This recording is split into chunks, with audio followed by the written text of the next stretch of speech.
Olá, boa noite. Esperar todo mundo entrar. Esperar a nossa convidada, doutora Ângela.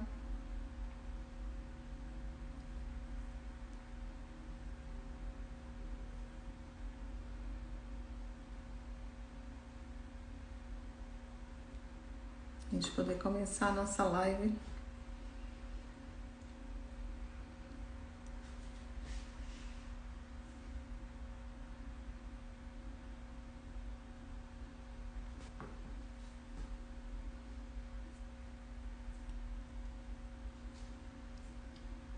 Boa noite, sejam bem-vindos e bem-vindas. Vamos esperar a doutora Ângela, nossa convidada.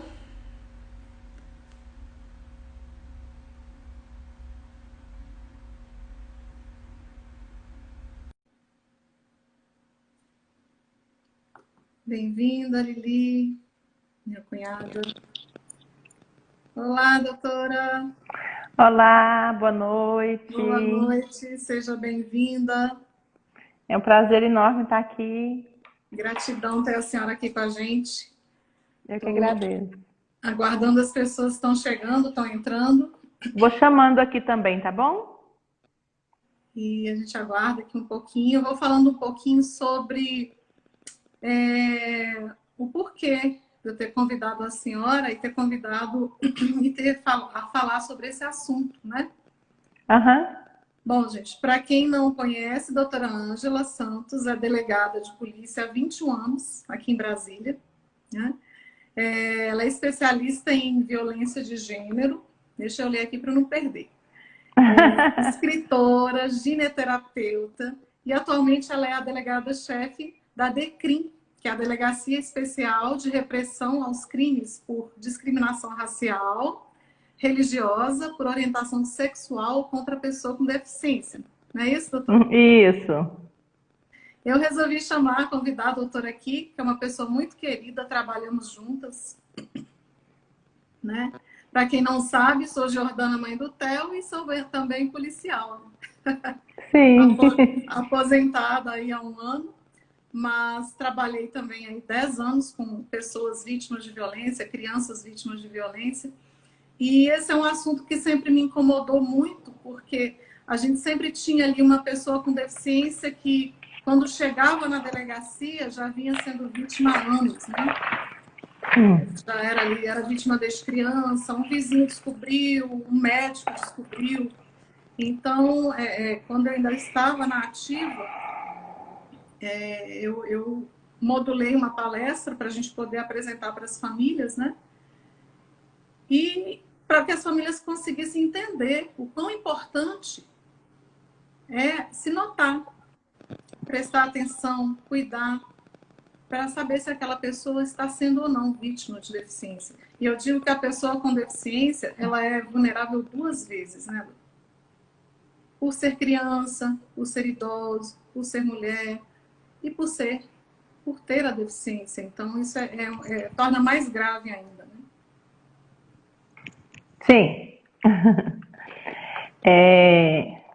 Deixa eu só arrumar aqui, Jordana, que deu.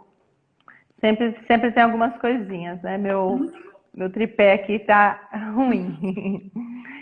Então, Jordana, é um prazer enorme estar aqui. Jordana é uma querida, né? Foi uma policial aposentada e foi uma policial assim que eu sempre admirei o trabalho, tanto investigativo quanto o lado social, humano, né? Então a Legal. gente acaba se afinizando com pessoas que a gente tem a mesma percepção de mundo, né? O mesmo olhar. E esse engajamento, né, principalmente depois do Theo, porque é uma nova perspectiva, realmente um novo olhar, uma nova forma de enxergar o mundo, né? E eu tenho até que agradecer muito a Jordana por ter me trazido tanto de um mundo que eu não conhecia. Eu sempre falo quando eu vou falar da temática, né? Da DECRIM, como você já colocou, a DECRIM é uma delegacia de discriminação racial, religiosa, por orientação sexual ou contra a pessoa idosa com deficiência. eu estou lá há quase 2 anos, a Decrim, ela foi criada já há quase 4 anos. Então, assim, a temática que eu tive mais dificuldade, que eu precisei aprender mais, foi a temática da pessoa com deficiência. E isso tudo tem a ver com o tema que nós vamos falar hoje, né? Depois você vai falar melhor, porque justamente por eu não ter mesmo convivido com pessoas com deficiência na escola, no ambiente de trabalho. Então, quando eu assumi a Decrim, realmente eu tive que aprender. E eu sempre falo que eu estou nesse lugar assim de... Não é o meu lugar de fala, e também estou num lugar assim com muita humildade para aprender mesmo e disposta, né? Você tem que estar disposta a aprender, a mudar seus conceitos, seus preconceitos, entender que nós temos os preconceitos também, né? Porque negar, tudo que a negação é a pior coisa que existe para a gente conseguir encontrar uma solução, uma sociedade mais justa. Então, primeiro entender que a gente tem os nossos preconceitos, que às vezes a gente nem tem percepção que seja um preconceito, né? Os nossos preconceitos aí inconscientes, arraigados aí de tanta da nossa criação, da nossa formação. Então, estou aqui para discutir um pouquinho sobre isso. Jordana, gratidão pelo convite. Obrigada, doutora. A senhora também é muito, muito, muito querida mesmo. É uma pessoa diferenciada dentro da nossa instituição. A gente sabe, né, que tem um sítio eletrônico da ONU que consta alguns dados, né, sobre a violência contra a pessoa com deficiência. E a afirmação que eles fazem é de que a pessoa com deficiência, elas estão mais expostas, né, a serem vítimas de violência, e elas têm uma menor chance de obtenção de intervenção, né, por diversos motivos que a gente vai falando aqui ao longo da live. E dentro desse quesito, doutora, na delegacia, como tem sido essa questão? Como que tem sido as avaliações, as ocorrências? Dá uma explicada para a gente como é que está acontecendo isso.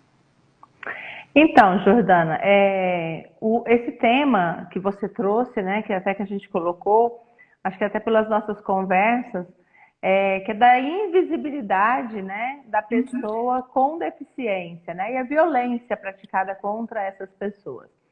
E isso é bem perceptível com os números, né, dos registros de ocorrência, né? A gente estava até conversando hoje, muito pequenos, muito baixos, o número de ocorrência, de registro de ocorrência, e não só o número de registros, o número também de denúncias, não são grandes quanto os números com relação aos idosos, ou até outras vulnerabilidades com relação à criança, né?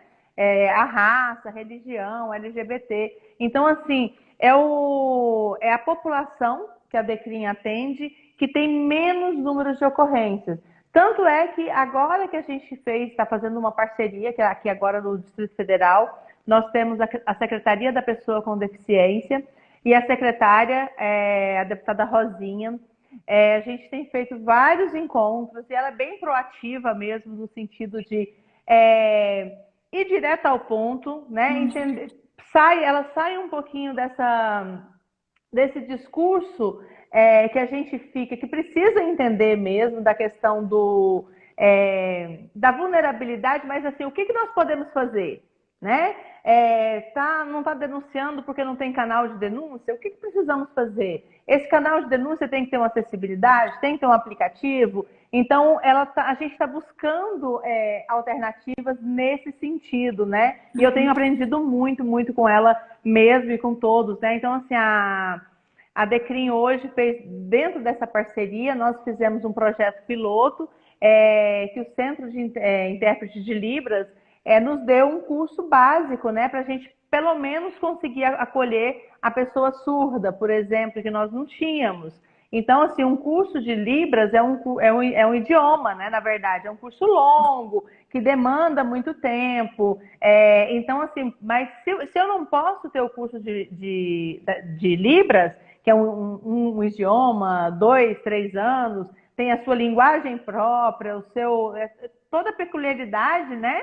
Que um idioma tem, mas eu posso ter um curso como se fosse um curso de inglês, que eu posso ter aquele básico, que eu consiga acolher aquela pessoa que chegou ali na delegacia, até eu chamar, por exemplo, um intérprete e que essa pessoa se sinta acolhida. Então, vários movimentos a gente está fazendo no sentido de ter o maior número de registros de ocorrência, não que vá aumentar o número de casos, que a gente acredita que seja grande, mas que ele está subnotificado, né? Justamente em razão da acessibilidade mesmo, de tantas outras coisas que a gente vai falar, que há muitas pessoas que são vítimas de violência, pessoas com deficiência, o agressor é o próprio é o cuidador, o curador, é aquela pessoa muito próxima ali, e a vítima não tem a mínima condição, às vezes, claro que nós temos muitas pessoas com deficiência, e é esse o foco, tanto é que você é um exemplo disso, de tentar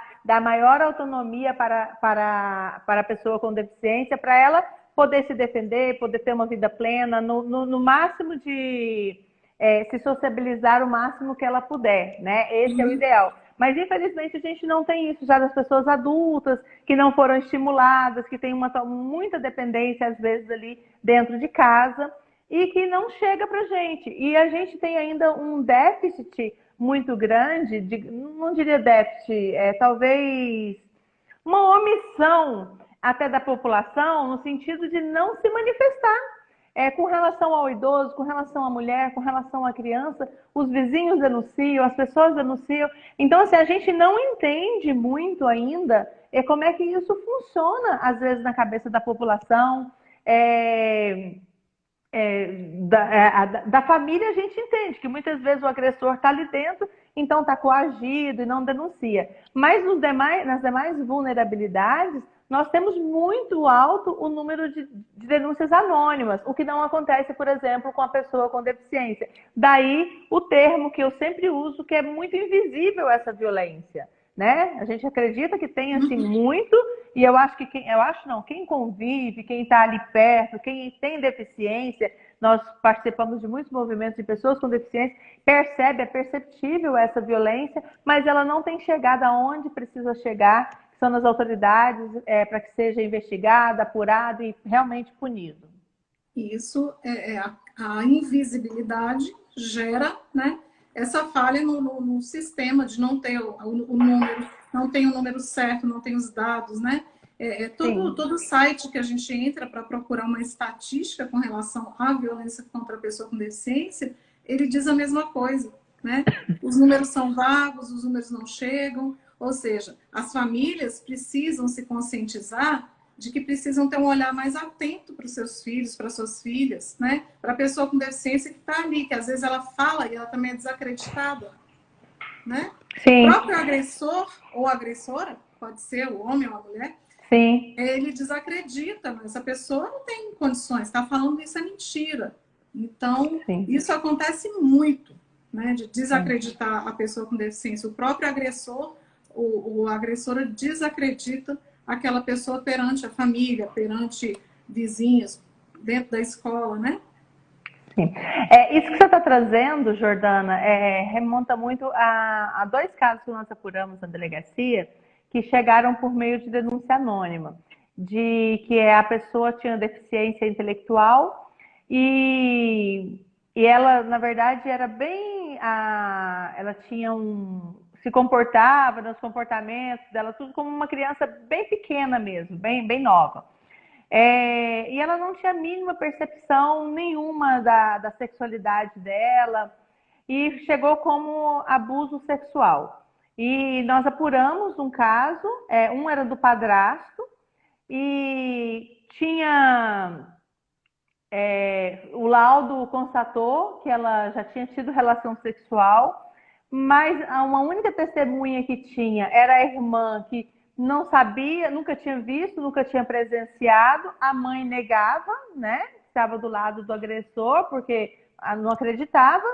E não estamos aqui para julgar a mãe, na verdade, né? Porque ninguém vai, em princípio, acreditar que o seu parceiro estaria praticando um ato daquele. Como veio da denúncia anônima, as pessoas, até a própria mãe dela, pode pensar.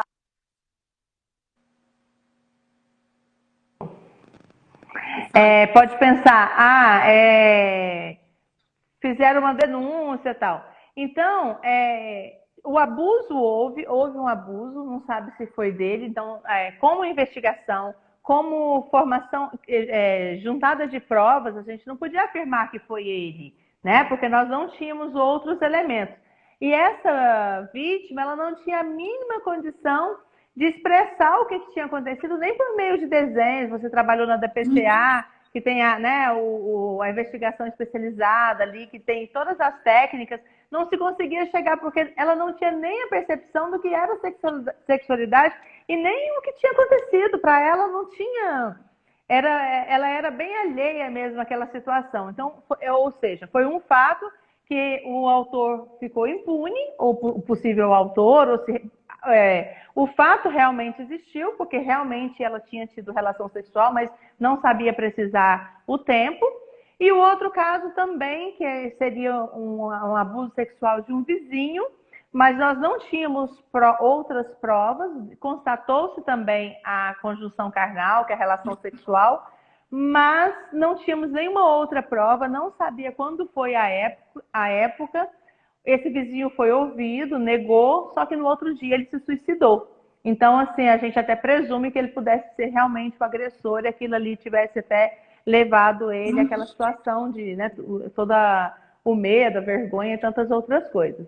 Então, assim, é muito difícil, em muitos casos, daí o tema, né, dessa invisibilidade mesmo, que em muitos casos até chega para a polícia e você não tem como mesmo chegar a uma autoria em razão dessa vítima não ter condições, nem com uma análise ali, às vezes no IML, você constatar se houve ou não, porque a criança, diferentemente da criança, né, que às vezes consegue se comunicar com a voz, contar e narrar os fatos, então muitos casos de pessoas com deficiência não têm essa mínima condição dessa expressão e dessa comunicação para a gente usar as técnicas de investigação. Então, aí é o olhar atento que você falou, né, dos familiares, dos pais, da mãe, dos irmãos, de todo mundo ali, que é esse cuidado, né, que é o princípio da dignidade humana, que são todos ali responsáveis por pela integridade, tanto física, psíquica, moral, sexual, dessa pessoa que às vezes demanda um cuidado muito maior, porque temos muitas pessoas com deficiência, é claro, com autonomia, que trabalham, mas temos muitas também numa situação de extrema dependência e que não só dependência, que mesmo sendo vítima, não conseguem se comunicar para que seja feita uma investigação. Isso quando eu digo que esse olhar é importante, eu digo que a prevenção é importante. É importante que as famílias ensinem desde criança, né? Ou se já é adulto e não teve a oportunidade de ensinar, se a pessoa tiver condições, ela vai aprender, né? Sim. Eu participei de uma criação de uma cartilha do pessoal do Eu Me Protejo, né? Eu acho que a senhora teve acesso a essa cartilha. Sim. E eles tiveram todo esse cuidado de a cartilha ser muito visual, né? Com figuras que mostrassem que não pode pegar em tal lugar, que não é certo, que não é correto. E eu achei muito bacana porque essa questão do visual, principalmente, por exemplo, na síndrome de Down, ela auxilia bastante. Né? Sim. Então, essa questão do visual, de ensinar, mostra uma figura que não está certa, mostra uma que está, mostra para a pessoa que tal pessoa não pode tocar ali, não pode fazer, não pode acontecer. Então, eu acho que isso pode ser feito. Né? E acreditar, quando uma pessoa disser, mesmo que ela tenha a maior deficiência, mas se ela disser, se ela demonstrar, né? Que demonstração pode ser essa? O que a senhora tem mais aí dentro da delegacia? Eu falo da enurese noturna, né? Sim. Então, comportamento, né, Jordana? A gente tem muito... O comportamento da pessoa mudou, da criança, da pessoa adulta, agressividade,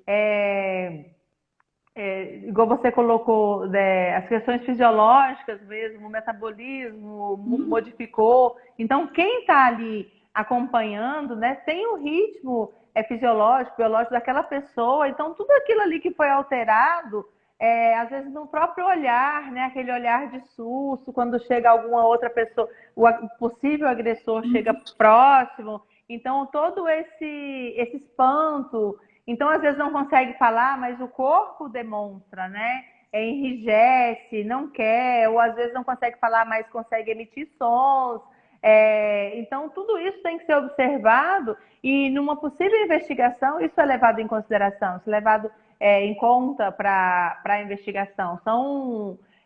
Que isso que está a nossa investigação especializada, né? Então, não faria sentido de ter uma delegacia especializada se não tivéssemos também profissionais especializados para ter esse olhar. Então, isso tudo, na verdade, a gente precisa observar e passar também para as famílias, para os cuidadores, para os profissionais também de saúde, né, Jordana? Eu acho extremamente importante ter esse olhar, né? A gente recebe também muita denúncia que chega para a gente, que vem através do profissional que atendeu aquela pessoa com deficiência, né? Então, e é justamente esse olhar diferenciado, especializado do profissional que vai ligar um alerta, né? Olha, aqui está parecendo que teve maus tratos.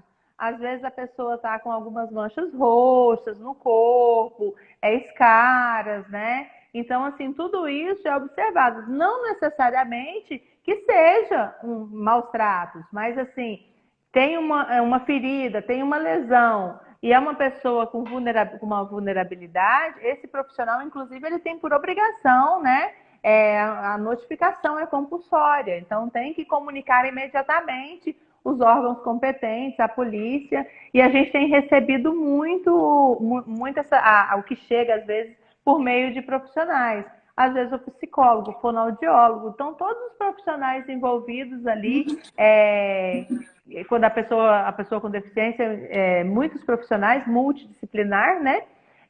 Tem que ter esse olhar atento e é uma rede parceira, né? Somos parceiros, a gente não consegue trabalhar com vulnerabilidade se nós não tivermos esse olhar, né? Então, eu falo sempre que eu não consigo trabalhar se eu não tiver uma rede que me sustenta, né? Só a delegacia, só a polícia, vai ser inviável quase, né? Porque eu posso até prender o agressor, mas muitas vezes para onde eu vou levar essa pessoa que às vezes precisa de um abrigamento, de um acompanhamento? Então, essa rede é extremamente importante em todos os casos que nós trabalhamos com vulnerabilidade, seja a pessoa com deficiência, o idoso, a mulher, a criança, adolescente. Então, é muito importante a gente ter esse olhar. Quando eu trabalhei na DCA, eu recebia muita denúncia de hospitais, né? Uhum. De menores gestantes, né? Sim. Também vítimas de violência. Então, é importante realmente. Eu sempre bati nessa tecla de que tem que trabalhar em conjunto, né? Sim. E hoje, Jordana, eu estava falando com uma colega minha que ela é muito ativista e desde também ela é mãe de uma criança autista, né? Hoje é um artista, ele é maravilhoso, tem uma habilidade incrível, já expôs os quadros dele até em Nova York, é um talento incrível mesmo. E ela, desde que ele nasceu, tão logo, ela já começou, assim como você, né?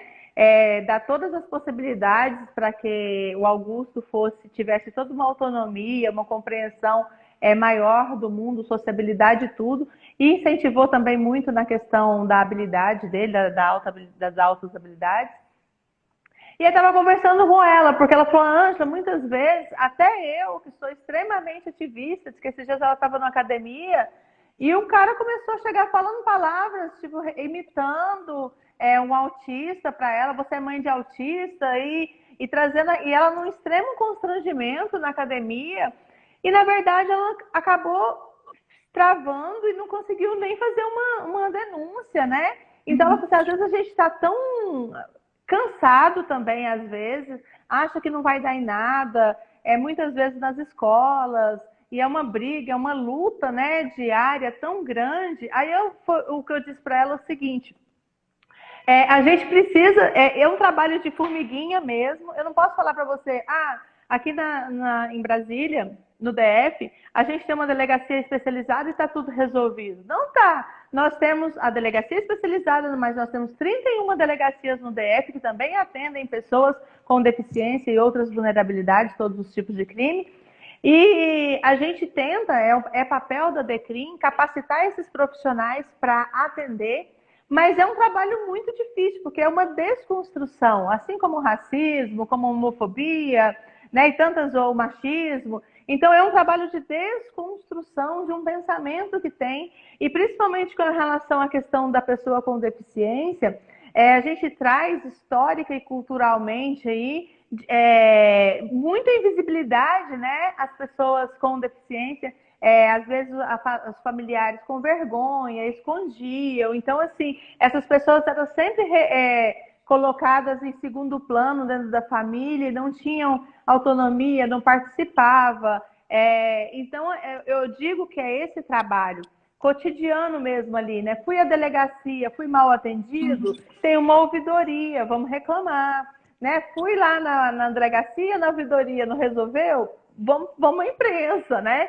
Então, eu acho que é esse trabalho, eu falo mesmo, se foi lá na delegacia, na DECRIM, atendeu mal, vai sim na ouvidoria, por mais que eu tenha profissionais extremamente capacitados e muito com amor às causas com as quais nós trabalhamos, mas pode ser que seja, sim, mal atendido e se for, vai à ouvidoria. É um trabalho que envolve não só as famílias, mas toda a sociedade. Então, a gente precisa mudar esse nosso olhar e esse papel nosso da zona de conforto, né? E não meter a colher mesmo. A gente tem que se vir, se observar, se escutou, às vezes no nosso prédio, né? A gente sabe que tem uma pessoa com deficiência e às vezes a gente escuta e a gente não faz nada, não liga, não interfona, não chama a polícia e não faz uma denúncia anônima. Então, eu acho que nós precisamos sim engajar, principalmente nessa causa, né? Que hoje eu estou falando aqui da pessoa com deficiência,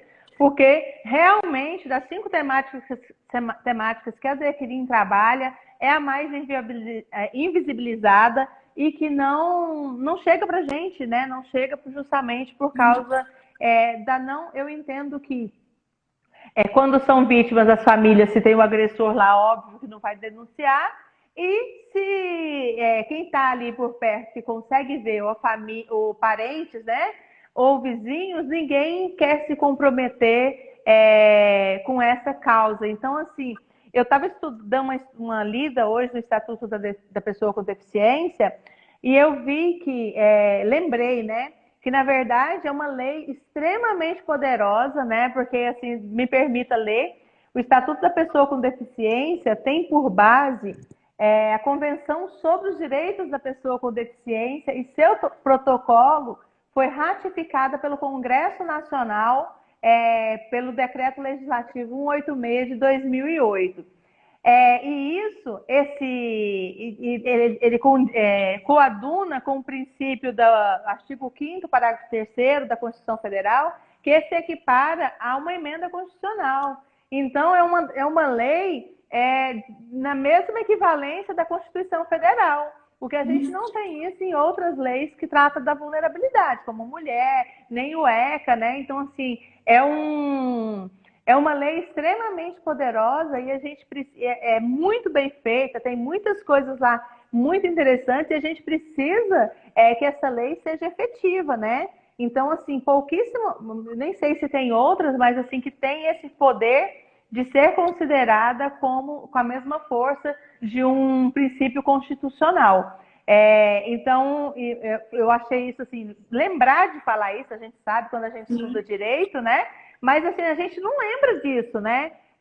O poder que essa lei tem. Então, assim, até para quem milita nessa causa, quem é ativista nessa causa mesmo, assim, é saber da importância que tem e aprender a cobrar mesmo. Eu acho que essa cobrança mesmo ali. Foi lá, registrou na delegacia, não deu certo. Tem o núcleo dos direitos humanos também do Ministério Público, da Defensoria Pública. E essa... Não deixar mesmo, sabe? Ah, não vai dar em nada, não vou registrar, vai ficar por isso mesmo. já resolveu. Então, assim, e esse ciclo da violência, todas essas violências que acontecem intramuros, que a gente chama, que é dentro de casa, que é a violência doméstica, ele precisa ser rompido, esse ciclo, né? E o ciclo, você como policial sabe que ele é rompido primeiramente com a denúncia, né? Que o Estado também precisa estar fortalecido. Para quê? Para ele tirar esse agressor, mas ele tem que dar suporte. Por isso que eu falo da importância da rede. Não adianta eu tirar um agressor, por exemplo, às vezes é o cuidador, só tem aquela pessoa para cuidar, né? Então, eu vou tirar o agressor e se eu não tenho uma rede forte para dar esse suporte para essa pessoa, com a dignidade humana, né? Então, eu preciso ter toda essa rede funcionando. Daí, a importância, né? Quando a gente fala aqui, o que é rede? Rede é todo esse suporte. São os órgãos, é o Ministério Público, são os abrigos, é a Secretaria da Pessoa com Deficiência, são os CREAS, né? É a polícia, o judiciário. Então, tudo isso formado de uma forma bem fortalecida para que, quando o agressor sai, que é a codependência também, né? Existe a codependência, até porque, às vezes, aquela pessoa, por mais que ela seja agredida, a única demonstração de afeto que ela tem é com aquele agressor. Então, eu preciso ter todo um preparo para eu tirar esse agressor e também essa vítima não sofrer, não entrar num adoecimento psíquico, depressivo. Então, é bem complexo, né? Você, mais do que ninguém, que é tão ativista, estudiosa do assunto, sabe o quanto é complexo. Sim. Doutora, as pessoas, muito bom trazer essa questão da lei, porque muitas pessoas não sabem nem que existe, né? A verdade Sim. não sabe nem da existência. Então, por isso, esse medo de denunciar, esse medo de ir até uma delegacia, ou de fazer uma ocorrência. Muitas pessoas, muitas ocorrências que eu atendi, as pessoas sofriam maus tratos. Eram trancadas, né? Acorrentadas, assim. Não era só antigamente que isso acontecia, não. E aí as pessoas falam, mas a violência, ela é só física? A violência é só uma agressão? Não é a violência? Claro que é, né? A violência é psicológica. A violência é quando você não deixa aquela pessoa que ela tem uma deficiência, mas ela tem a capacidade de ir a um banco, de cuidar do próprio dinheiro, de cuidar, né? Então, esse tipo também de violência acontece. A violência... Com certeza. A violência da pessoa, de você não deixar que a pessoa tenha filhos, porque ela tem uma deficiência, né? Então, você vai lá, a pessoa é jovem, isso acontece também, a gente vê isso acontecer. Então, são inúmeros casos, além da violência física, né?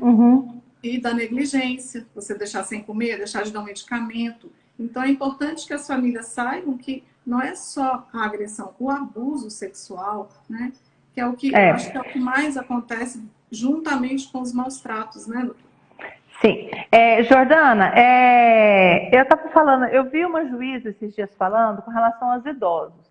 E os tipos de violência, eles se aplicam tanto para criança, para mulher, para o idoso e para a pessoa com deficiência. E o que ela dizia era o seguinte, que a primeira violência que se instala é a violência psicológica. E a partir dela, se abrem outras portas para outras violências entrarem, né? Então, primeiro, claro que se a pessoa é totalmente incapacitada do ponto de vista físico, de comunicação, vão vir outras, porque às vezes ela não tem nem essa capacidade de entender o que é uma violência psíquica, né? Então já parte às vezes diretamente para uma violência física, sexual, com xingamento, que é moral também, né? Mas às vezes nem a pessoa tem essa capacidade de entender alguns tipos dessas violências. Mas o que a gente vê também, principalmente com as mulheres, né? A gente tem que é a transversalidade dos temas, das vulnerabilidades acontecendo. Primeiro se instala a violência psíquica, né? Da diminuição da capacidade, da autonomia dessa pessoa, dela poder estudar, dela poder lidar com a parte financeira, de ter realmente autonomia, né? Então, quando eu tiro a autonomia de qualquer pessoa, naturalmente eu diminuo a autoestima dela, né? E se eu diminuir essa autoestima, eu já fico sujeito de algo, né? Então o outro, presume-se que o outro tem poder sobre mim. Então acontece isso muito, por exemplo, com as mulheres. Ontem, acho que foi ontem, anteontem, eu fiz uma live com a secretária sobre a violência contra a mulher com deficiência, que é um outro olhar, é a sobreposição das opressões, que é a transversalidade, assim como você falou. Às vezes é uma criança e é uma criança com deficiência. Às vezes é uma mulher e uma mulher com deficiência. E a gente falava com a Agna, salvo engano, que é uma paratleta, e ela é cadeirante, foi depois de um acidente, vivia fora do Brasil até, com um companheiro, uma vida regularmente bem, e depois que ela se acidentou, primeiro foi a tentativa de voltar a andar. Quando ela voltou, e ela é negra, né? Então, assim, a sobreposição também das vulnerabilidades, e quando ela se tornou cadeirante mesmo, eu sou cadeirante, não vou andar mesmo, o agressor, que era o marido, depois ela se separou, ele, de uma certa forma, ele diminuía porque ela tinha um corpo muito bonito, dentro dos padrões de beleza, e alguns, né? E ele se incomodava com o corpo dela, que era visto, né? Que era desejado, que tinha sensualidade. Então, para ele, ela estar na cadeira de rodas, ela não iria ser vista. Então, ele começou a diminuir a autoestima dela nesse sentido. E ela teve uma capacidade de superação tão grande, se separou. A própria mãe não aceita, até hoje, quando liga para ela, pergunta como estão as pernas, né? Então, assim, para ela já superou até a questão com a mãe. Então, assim, a superação dela é uma questão muito grande. E aí a gente estava falando sobre isso, né? Porque a gente tem muita dificuldade das pessoas. As pessoas não aceitam a própria aceitação que a pessoa tem dela mesma, né? Tipo assim, como que você se aceita, né? Como se fosse quase que um crime, um pecado, a pessoa se aceitar naquela condição, porque a gente vive numa sociedade de padrões, né? Padrões de beleza, padrão heteronormativo, padrão branco, né? Da juventude, né?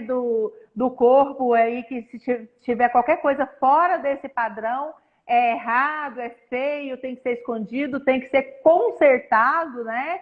As pessoas não entendem, às vezes, que uma mulher não queira fazer uma cirurgia plástica, né? Então, assim, o outro não consegue entender que você se aceita do jeito que você é e que tá tudo bem, né? Então, assim, essa fala dessa juíza da violência psicológica, né? Que primeiro você tenta diminuir, aí depois entram outras, a violência moral, a violência patrimonial, que é muito grande. Então, assim, acontece muita violência patrimonial. E aí, nisso, a violência física e a violência sexual.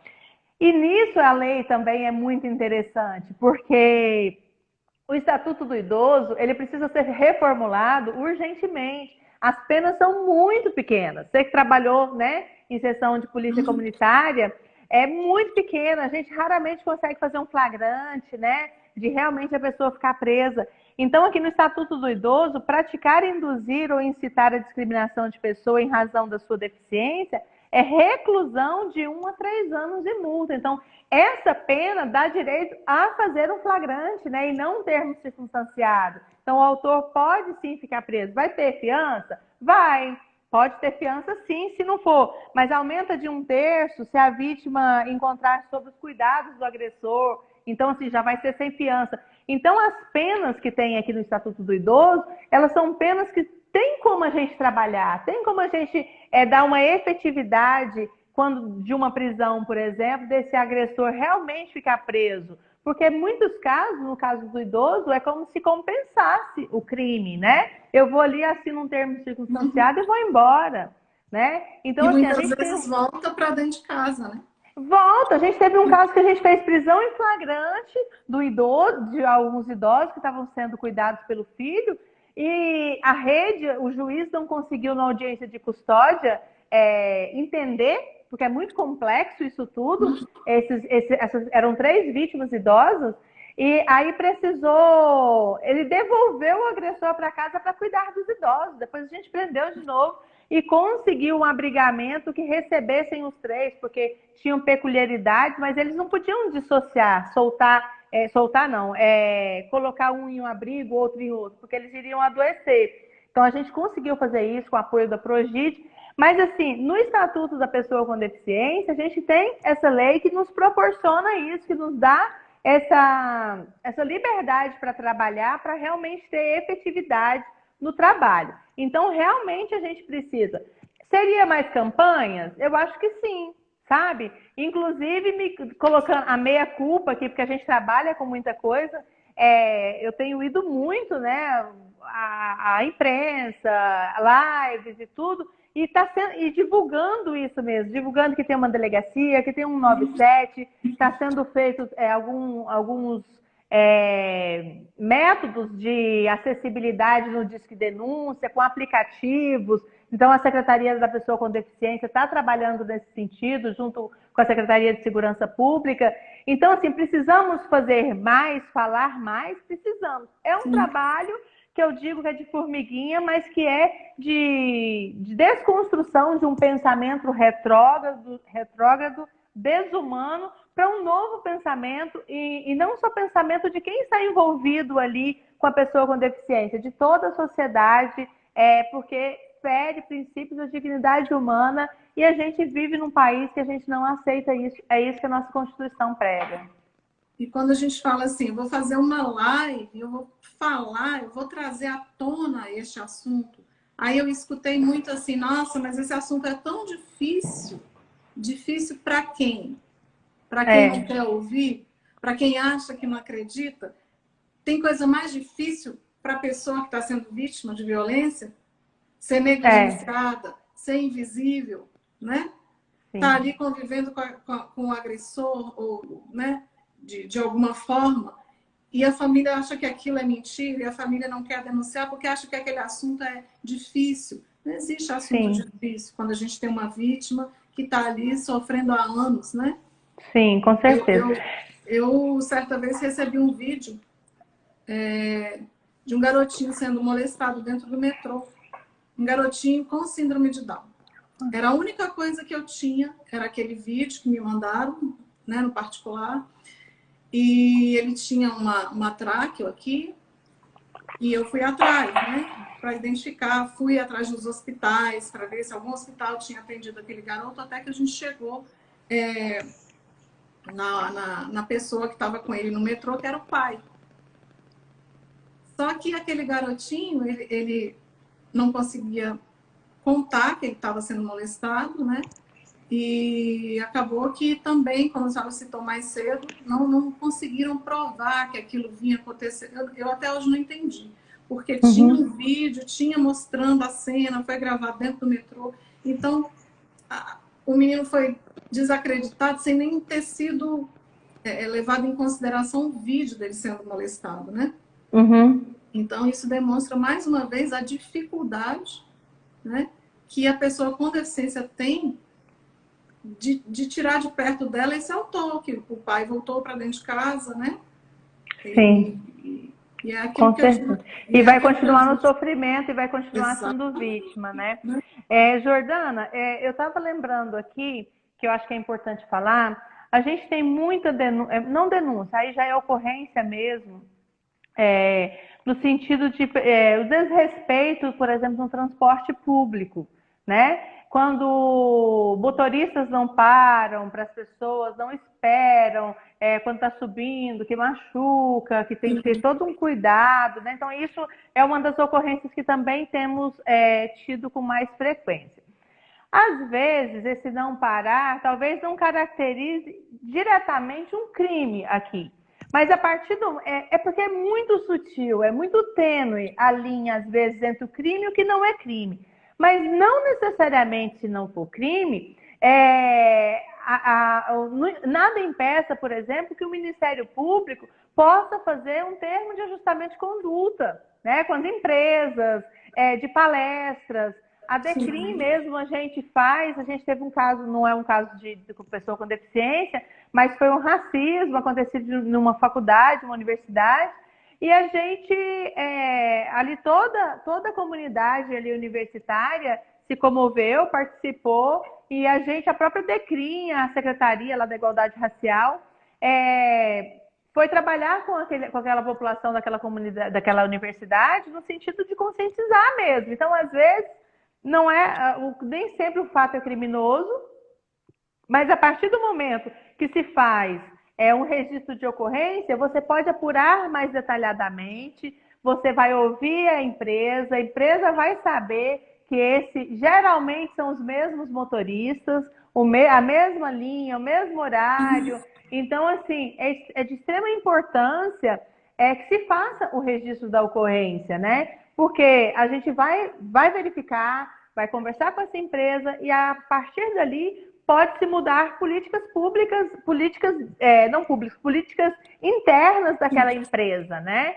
Então, esse é um dos casos que a gente tem também, recorrente às vezes também em escola, que não dá o devido apoio para a criança, né, com deficiência, ali de ter, de se adaptar, dessa inclusão ser feita, porque não adianta eu ter inclusão se ela não é bem feita, se eu só colocar essa criança na escola, por exemplo, e ela não poder participar, não poder ter uma vida, levar uma vida escolar, assim como as outras crianças. Então, para isso, a gente precisa ajustar romper os obstáculos ali daquela criança para que ela possa estar em condição de igualdade com as demais crianças ou estudantes ou alunos ali naquela escola. A gente também tem recebido isso muito. E às vezes não caracteriza o crime em si, porque os crimes mesmo, às vezes não está praticando ou incitando a discriminação. Os crimes são mais reduzidos. Mas quando você leva isso e registra na delegacia, faz um registro policial, isso vai ter um olhar se há omissão, se realmente essa criança está sendo maltratada. Então, é importante. Então, eu sempre digo, é de extrema importância fazer o registro, porque às vezes a pessoa só pensa em vai dar alguma coisa no sentido se tiver alguém preso, né? E às vezes uma ocorrência que não teve ninguém preso, mas mudou tanta coisa que foi desconstruído ou que foi construído dentro de uma empresa, como política, escolar também. Então, assim, eu sou daquela, faça assim a ocorrência, é extremamente importante procurar não só a DECRIM, né? A DECRIM fica no complexo da Polícia Civil, ali no Departamento de Polícia Especializada. Nós funcionamos de segunda a sexta, de meio-dia às 19, mas também todas as delegacias do Distrito Federal têm uma sessão especializada, talvez não à noite, né? Mas vai ter o plantão. E o que eu sempre digo, se foi maltratado, se não teve o acolhimento necessário, para isso que todo órgão tem uma ouvidoria, tem uma corregedoria, e que deve sim ser falado, porque se não falar que nós estamos trabalhando mal, como que nós vamos mudar a nossa forma de trabalhar? A gente vai achar que está trabalhando bem. Então, é quando tem as reclamações que chegam para nós, você trabalhou mal. Então, vamos melhorar isso aqui, vamos dar curso de capacitação e vamos entender, né, até a forma mesmo de se dirigir a uma pessoa surda, cega, né? Às vezes a pessoa cega chega na delegacia, é ouvido, e na hora de você colher um termo dela assinar, você quer até colocar para outra pessoa assinar. Gente, ela é cega, ela não é analfabeta, ela consegue assinar, né? E você revitimiza aquela pessoa que está ali na sua frente. Às vezes você fica, até com o idoso mesmo, você fica tratando o idoso igual criança, ou uma pessoa que tem algum tipo de deficiência que consegue se comunicar e você trata de uma forma que diminua aquela pessoa, diminua o potencial daquela pessoa. Então, mas tudo isso é capacitação, né, Jordana? A gente são quase 22 anos aí na polícia, o quanto a gente tem evoluído, e só vai evoluindo quando vem as reclamações, né? São as críticas, são os nossos erros, que fazem com que a gente melhore, com que a gente procura dar um melhor atendimento para a população. E um dos objetivos que eu falo, qual é o diferencial da DECRIM?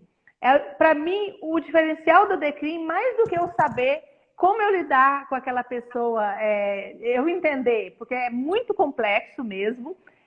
Estava até lendo uma cartilha até da deputada Rosinha, né? Quanta coisa eu aprendo que eu pego uma cartilha dela que parece ser simples, que eu fico riscando e falo, meu Deus, eu falava isso, que ignorante, né? Por desconhecimento mesmo. Mas eu não posso ficar o tempo todo, eu falo porque eu não conheço. Não, eu tenho que conhecer e melhorar e não falar mais, né? Exatamente. Uhum. Então, é isso, assim. Qual o diferencial da Decrim? É o acolhimento, né? Nós não temos intérprete de Libra lá, mas nós temos todos os profissionais que fizeram o curso e eles sabem, pelo menos, se comunicar, fazer o sinal de como, né, de como a pessoa quer ser chamada, a identificação da pessoa. Então, naquilo ali, ela vai sentir acolhida e ela pode até conseguir esperar que chegue um profissional que faça a interpretação de Libras para que a ocorrência possa ser feita. Então, às vezes, chega uma outra pessoa que você tem um olhar, entende que qual é aquela limitação, de que ela precisa. Então, é esse acolhimento e é eu me esforçar cada dia mais para que eu não revitimize essa pessoa que nos procura, porque ela já foi vitimizada e revitimizada a vida inteira dela. Joia, doutora. A gente está quase terminando. Eu já falei que eu vou aprender a fazer Imaginei. no YouTube. A gente tem uma pergunta aqui da Josana, que é professora da rede pública. Ela perguntou assim: o que acontece quando a família não faz as terapias e tratamentos que a criança com deficiência necessita? A escola pode denunciar? Sim, eu acho que a escola deve denunciar, sim, que pode estar inserido no caso de omissão, né? Omissão, talvez ali de socorro, necessidade, qual a necessidade? Eu posso sim, essa família pode sim estar praticando um crime. Tem que analisar qual é aquela particularidade, se é obrigatória aquele acompanhamento, se aquilo ali faz parte de extrema necessidade para aquela criança, para aquela pessoa com deficiência, mas assim como todos os outros profissionais multidisciplinares, a escola é extremamente, tem uma relevância muito importante no combate à discriminação, à violência contra as pessoas com deficiência. A escola sempre foi nossa parceira aí nessa questão das denúncias, né? O que a vítima Sim. às vezes não conta em casa, conta para um professor. Deixa eu ver se tem mais alguma pergunta aqui. Bem rapidinho, doutora. Minha irmã é não. Quem são as maiores vítimas? Crianças, jovens, meninos, meninas? A gente tem muita questão da criança e meninas, né? Meninas é bem grande o número, e aí é justamente a questão da transversalidade, né? Das opressões cruzadas, além de ser menina, de ser mulher, e ainda tem uma deficiência. Então, já é vulnerável por ser menina e por ser mulher, que nós já temos, e às vezes vai sendo mais ainda, né? As meninas, quando são da cor preta, mais ainda do que da cor branca. Então, as vulnerabilidades elas vão se sobrepondo e a transversalidade e vai ficando mais difícil ainda da vítima sair daquela situação de violência. Tem uma frase que eu tirei aqui do site da ONU, acho que é da ONU. A violência contra a pessoa com deficiência pode atingir todo o leque de direitos fundamentais, principalmente a educação, a saúde física e a psicológica, que foi aquilo que a gente falou mais cedo. Sim. Né? Ou seja, fiquem atentos, denunciem, olhem os sinais, conversem, ensinem, né? Entrem no site, eu falei da cartilha, eu achei essa cartilha muito bacana. É o site do Eu Me Protejo, uma cartilha super simples, que já está sendo usada até por escolas, né? Que foi criada para a pessoa com deficiência. Sim. Então, né? E assim, trazendo a questão da DECRIM e da Polícia Civil, nós temos os canais. Sim. Eu acho que tanto a DECRIM, já falei, dos horários, das outras delegacias, nós temos o 197, que é o nosso canal de denúncia, denúncia anônima, que a população tem que cada vez mais se comprometer, sim, no combate à violência contra a pessoa com deficiência. E temos também a delegacia eletrônica. A gente está em tempos de pandemia, né? Que é delegaciaeletrônica.pcdf.df.gov.br. Então, assim, não há motivo, justificativa para falar, eu não sei como fazer. Você entra no site da Polícia Civil. Então, assim, a Polícia Civil está com esse olhar atento, com delegacias especializadas. A Polícia Civil sempre foi vanguarda, né? A DECRIM é uma delegacia de vanguarda, pioneira no Brasil, que abrange todas essas vulnerabilidades. E é importante você ter um profissional que saiba entender tanto de raça, com a população LGBT, com a intolerância religiosa, com o idoso, com a pessoa com deficiência, porque você já vai ter um olhar muito mais humanizado. Eu digo que a DECRIM é uma delegacia dos direitos humanos e hoje é o Dia Internacional dos Direitos Humanos. É uma honra estar aqui falando sobre isso, chego e me arrepio. Doutora, nós que agradecemos. Eu acho que o assunto foi muito importante. Tomara que essa live chegue a muitas famílias, né? E que muitas famílias possam realmente se conscientizar de que é preciso denunciar. Aquela pessoa está em sofrimento. Ela está em sofrimento, né? Nós já tivemos casos de pessoa que entra em depressão, que tentam suicídio após serem vítimas de violência e serem desacreditadas. Então, se uma pessoa disser que foi vítima, se ela demonstrar de alguma forma, acredita naquela pessoa e dê autonomia, né, da pessoa aprender desde cedo a se defender, que isso é muito importante. Sim, né? Com certeza. Doutora, gratidão imensa ter a senhora aqui conosco. Saudades aí da polícia, viu? Pode ir lá fazer visita. Deixa passar a pandemia. Obrigada mesmo, de verdade. Eu que agradeço e a DECRIM está à disposição, inclusive para as dúvidas depois. Tem o meu Instagram aí, Jeito Anjo de Ser. A DECRIM tem os servidores da DECRIM têm um canal também, um perfil no Instagram que chama Leque de Direitos. Sigam, né, o perfil, que a gente não é oficial da polícia, mas são todos os servidores que se comprometem em trazer assuntos, informações, vídeos, né, que a gente faz. E a gente está lá e fica à disposição, tá bom? Um grande abraço, um grande beijo para todas, todos e todes. Beijo de luz. Beijo, beijo. Obrigada quem esteve aqui conosco. Fiquem com Deus. Amém.